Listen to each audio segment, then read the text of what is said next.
Bem-vindos novamente aos vídeos sobre C#, ADO.NET, e neste vídeo vamos aqui então finalmente voltar ao ADO.NET e mostrar algo extremamente importante e que não vimos ainda até agora.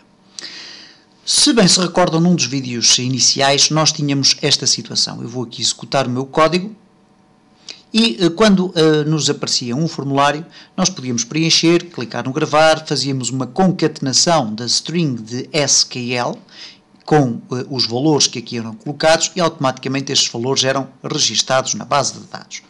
Tudo muito bem, mas em termos de segurança isso causa um enorme problema. Porque se eu adicionar aqui um apóstrofo, e nós tivemos a ocasião de fazer essa experiência e vimos que gerava um erro, porquê? Porque nós podemos utilizar esta técnica para fazer aquilo que se designa por SQL Injection, isto é, utilizar aqui um conjunto de código e tirar partido desta abertura ou deste bug, não é propriamente um bug, mas sim de uma abertura de um buraco na nossa aplicação para injetar código SQL dentro da nossa aplicação.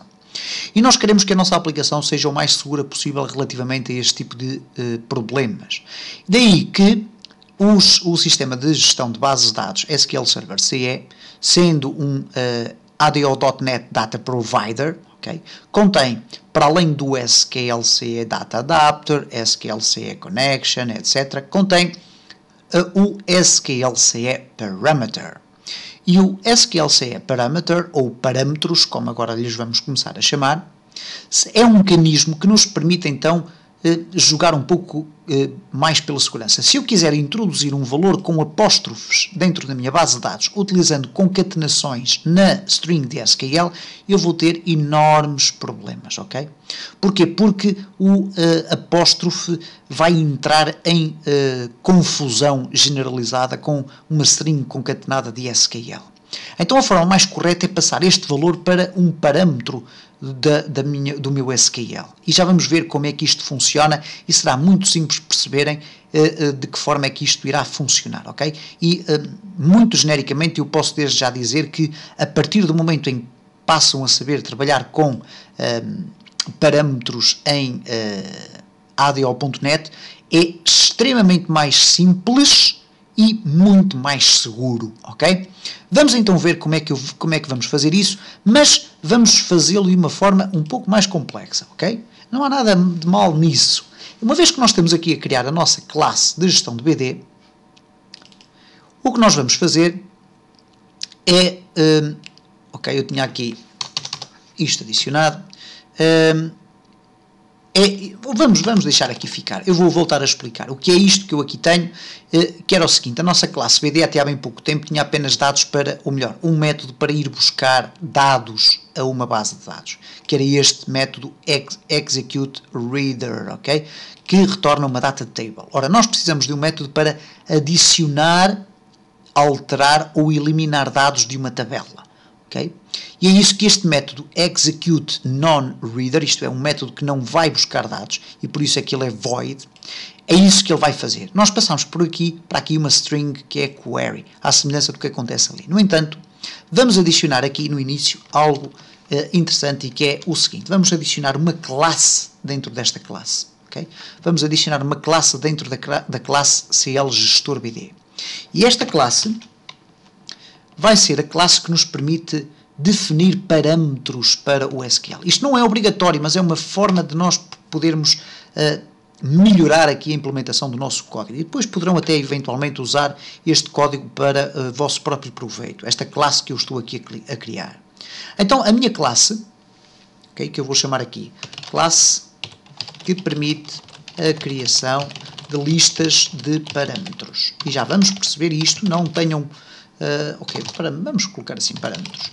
Não estejam assustados com isto que eu estou aqui a fazer, será muito fácil perceber depois a posteriori. Okay? E este é daqueles vídeos que deverão ver novamente mais uma ou duas vezes. Então vamos colocar aqui public class e vamos lhe chamar a esta classe SQL parâmetro.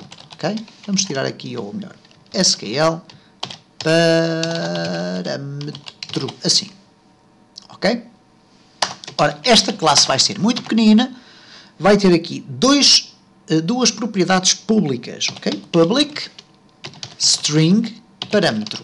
É o nome, parâmetro, é o nome do nosso parâmetro. Vamos colocar aqui um get e um set, que é aquilo que nos permite, então, ir buscar o valor deste parâmetro ou defini-lo através do objeto criado, desta classe.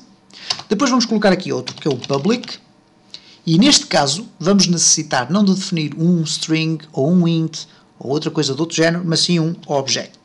Object, ok? Valor, que vai ser o valor do parâmetro. O parâmetro funciona quase como se fosse a conjugação de uma chave e um valor, ok? Sendo que a chave é do tipo string e o valor é um objeto. Porquê um objeto? Porque o objeto pode ser um valor de qualquer tipo. Pode ser um valor string, pode ser um valor int, pode ser um valor float, double, boolean, etc. Então, neste caso, vamos definir aqui o objeto e vamos colocar também um get e um set. Vamos aproveitar também para criar o construtor desta pequenina classe, ok? E o construtor simplesmente define-se da seguinte forma: public SQL, ok? Ele aqui será mais difícil de encontrar, vamos então fazer assim: public SQL parâmetro, ok? É o nome da nossa classe. E o que é que ele vai aceitar? Um string param, ok? Que será o valor para parâmetro, e um objeto que eu vou chamar value, ok? Valor, ok? Que será o elemento que irá para ali. E agora aqui na implementação do nosso construtor, nós vamos simplesmente passar estes valores para estes valores daqui, para permitir ter um construtor que automaticamente aceita aqui os valores diretamente, ok? Isto poderia ser feito de uma ou outra forma, tirando partido de algumas funcionalidades novas da .NET Framework 4.0, que é criar objetos inline, etc. Não vamos aqui entrar por aí, não é que seja algo demasiado complicado, mas assim torna-se mais fácil a leitura. Então, neste caso, parâmetro, ou melhor, parâmetro, que é este valor que aqui está, vai ser igual a param, ok? E valor vai ser igual a value. E, portanto, sempre que eu instanciar ou criar um objeto a partir desta classe SQL parâmetro, eu posso automaticamente passar os dois valores que definem qual é o parâmetro, ok? Vamos ver depois como é que os parâmetros funcionam. Ora, o que vai acontecer agora é o seguinte, reparem, o SQL parâmetro é uma classe que pertence à classe CL gestor BD. Então isto significa, ok, vou aqui executar só para ver se não há erros, não há, ok, sair, muito bem. Significa isto que eu tenho aqui gestor, ponto, e não me aparece aqui rigorosamente nada, ok? Estranho, certo? Então vamos fazer o seguinte, list CL gestor, ponto, SQL parâmetro, ok? Eu estou a criar, ou como podia fazer simplesmente CL gestor, ponto, SQL parâmetro e depois parâmetro. É igual a new, e reparem, SQLCE BD, ponto, SQLCE parâmetro, por aí fora, e depois quando eu vou abrir aqui o parênteses, ele vai-me pedir então os dois valores, o nome do parâmetro e depois o respectivo valor.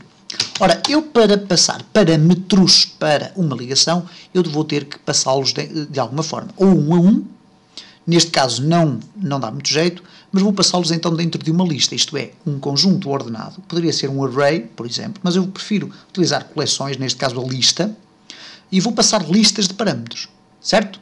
Já vamos ver como é que isto vai funcionar. Eu percebo que este vídeo possa estar a ser um pouco complexo, mas depois, a posteriori, ao fim de 2 ou 3 vídeos, quando puderem voltar novamente atrás, irão certamente perceber o conceito com imensa facilidade.